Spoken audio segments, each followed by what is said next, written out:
노인은 암이 천천히 자라서 수술 안 해도 된다? 이런 얘기 들어봤어요. 네.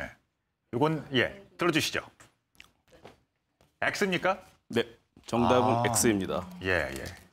그 노인은 이제 암이 천천히 자라도 수술을 안 해도 된다. 이거는 이제 전혀 근거가 없습니다. 그래서 사실 이제 이런 얘기들을 많이 들으셨을 텐데 이제 사실 실험적으로도 증명이 됐고요. 사실은 근데 이런 말이 나오는 거에 가장 근본적인 이유는 이 수술에 대한 두려움 때문에 수술을 안 받으려는 핑계거든요. 네네. 근데 이제 아까도 이제 말씀하신 분이 있는데 내가 이 나이에 더 뭐 얼마나 더 오래 살겠다고 수술을 받냐 이제 이런 얘기를 하시는데 사실은 뭐 아직은 수술해서 영원히 살 수 있는 방법은 없지만 수술이 단지 생명만 연장시키는 게 아니라 증상을 조절하는 데 도움이 됩니다. 그래서 뭐 예를 들면은 이제 어떤 식사를 못 한다든지 이런 그런 것들이 있기 때문에 수술을 적극적으로 받을 필요가 있고 사실은 안 받는 가장 중요한 이유는 두려움 때문이거든요. 노인분들이.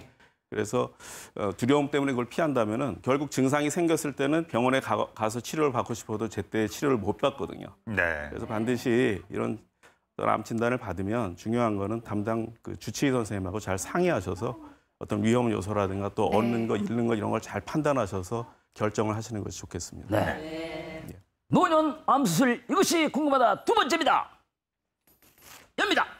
맞아요. 암덩어리에 칼 대면 암세포가 더 확 퍼진다? 맞아. 저런 얘기 좀 있어요. 들어봤어요, 그죠? 예. 틀린 얘기이길 바래요. 정답은 X입니까? 그 사실 이 얘기가 나온 이유는 뭐냐면 과거에 그 워낙 진단이 발전되지 않았을 때는 배를 열었을 때 퍼진 경우가 실제로 많았습니다. 그러니까 그렇게 되면 이제 배를 닫을 수밖에 없고 빨리 퍼지죠. 실제로 빨리 돌아가시죠. 그러나 이미 그것은 병이 많이 진행된 상태에서 발견돼서 그런 거인 거고요. 최근에 이제 우리 내시경 같은 걸로 조기 검진이 되면서 병이 빨리 발견되기 때문에 수술하면 대부분 90% 이상 생존하시거든요. 그러니까 이런 잘못된 믿음을 갖고 만약에 수술을 안 받으신다면 적절한 치료를 받을 수 있는 시기를 놓치게 됩니다. 네, 적절한 그러니까 치료를 받을 수 있는 시기를 놓치면 그 이후에 뭐 식사를 못 하실 수도 있고 삶의 질이 너무 떨어지거든요. 그렇죠. 조심해야겠어요. 세 번째, 노년암 수술에 대한 오해와 진실 열어주세요. 세 번째 진실. 네. 노인은 몸에 칼 함부로 대면 기력이 훅 떨어져서 돌아가신다? 그죠. 이것 때문에 거부하시는 분들 실제로 계시대요. 네. 정답은요?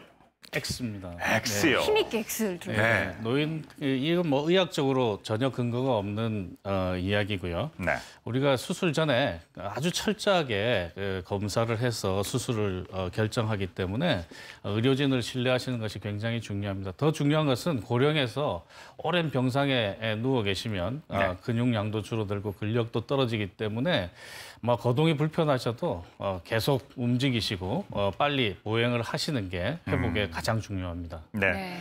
다시 한번 이제 말씀을 종합해 보면은 그 암의 진행 정도나 체력이 괜찮다면 그러니까 수술을 일부러 피하실 필요는 절대 없다라는 말씀이겠습니다. 자.